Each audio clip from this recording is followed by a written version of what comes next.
Hello friends, ఈరోజు మన recipe చాలా సింపుల్గా ఎంతో టేస్టీగా ఉండే క్యాలీఫ్లవర్ పెప్పర్ ఫ్రై. ఎందులోకైనా పర్ఫెక్ట్ సైడ్ డిష్గా ఉంటుంది. So let's start. ముందుగా ఓ బౌల్లో 400 గ్రాముల క్యాలీఫ్లవర్ను వేసుకొని క్యాలీఫ్లవర్ మునిగేంత వరకు వేడి నీళ్లు పోసి 10 నుండి 15 నిమిషాల పాటు పక్కనుంచుకోవాలి.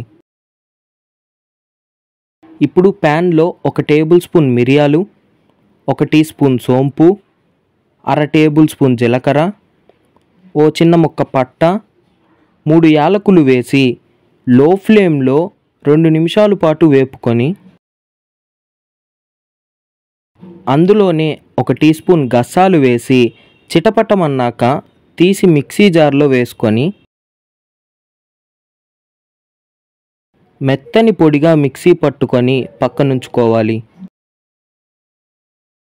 ఇప్పుడు బాండెల్లో 4 టేబుల్ స్పూన్ల నూనె పోసి హీట్ చేసుకొని అర టీ స్పూన్ ఆవాలు, అర టీ స్పూన్ జీలకర్ర, ఓ రెమ్మ కరివేపాకు వేసి 2 మీడియం సైజ్ ఎర్రగడ్డల ముక్కలు వేసి లైట్ గోల్డెన్ బ్రౌన్ కలర్ వచ్చేంత వరకు వేపుకొని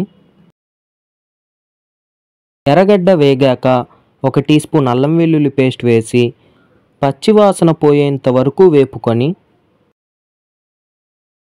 అందులోనే క్యాలీఫ్లవర్ను వేసి 1/4 టీ స్పూన్ పసుపు, తగినంత ఉప్పు వేసి బాగా కలిపి 20 నుండి 25 నిమిషాల పాటు మూత పెట్టి మగ్గించుకోవాలి.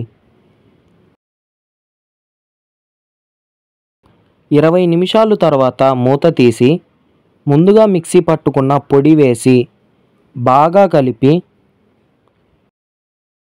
ఓ నిమిషం పాటు వేపుకొని దింపేసుకుంటే క్యాలీఫ్లవర్ పెప్పర్ ఫ్రై రెడీ. ఇంతేనండి. ఈ రెసిపీ మీకు నచ్చినట్టయితే లైక్ చేసి షేర్ చేసి ఛానల్ను సబ్స్క్రైబ్ చేయడం మర్చిపోకండి.